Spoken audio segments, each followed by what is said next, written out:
በዓለም ላይ ብዙ የግድያ ክስተቶች አሉ፣ ግን አንዳንዶቹ ያልተፈቱ ናቸው። ዛሬ ከነዚህ መሃል ሶስቱን እንመለከታለን። የመጀመሪያው የቦስተን ተወላጅ የሆነችው ሾርት በካሊፎርኒያ ግዛት አሜሪካ ውስጥ ማን ገደላት?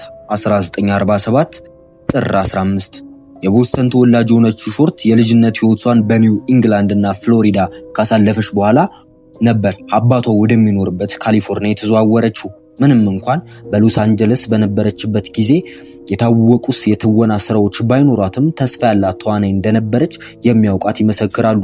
ሾርት የጥቁር ዳሊልን ቅጽል ስም ያገኘችው ከሞተች በኋላ ነው። ምክንያቱ ደግሞ በወቅቱ የነበሩ ጋዜጠኞች ብዙውን ጊዜ አሰቃቂ ወንጀሎች በሚፈጸሙበት ጊዜ የጥቁር ዳሊል በማለት ይጠሩታል። ኤሊዛቤት ሾርት ጥር 15 1947 በሎስ አንጀለስ ካሊፎርኒያ በሚገኝ ሌመርት ፓርክ ሰፈር ውስጥ ተገድላ ተገኘች።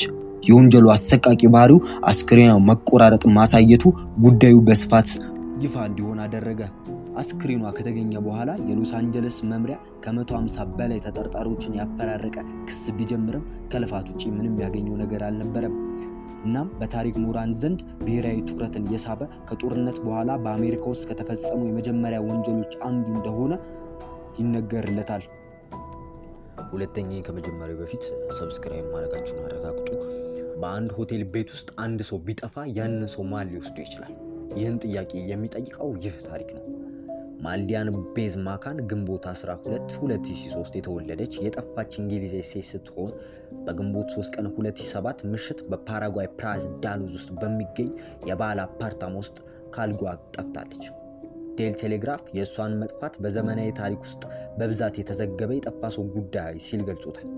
በሌላ ጎኑ የፖርቹጋል ፖሊስ ማልዲያን በአፓርታማ ውስጥ በደረሰ አደጋ እንደሞተችና ወላጆቿም ጉዳዩን እንደሸፋፈኑት ቢያምንም የፖርቹጋል ጠቅላይ አቃቢ ሕግ በሐምሌ 2008 ጉዳዩን በማስረጃ እጥረት ሳይቀበለው ቀርቷል።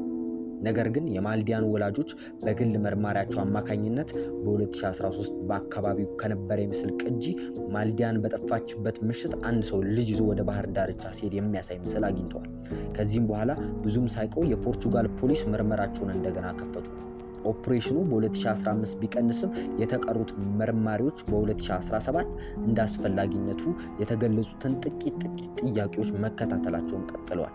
እንደ አውሮፓውያን አቆጣጠር 2020 የጀርመን ባለስልጣናት ክሪስቲያን ብሩክነስ በማክረን ጠለፋ ግድያና ዋና ተጠርጣሪ አድርገው ቢያውጁትም እስካሁን በይፋ አልተረጋገጠም።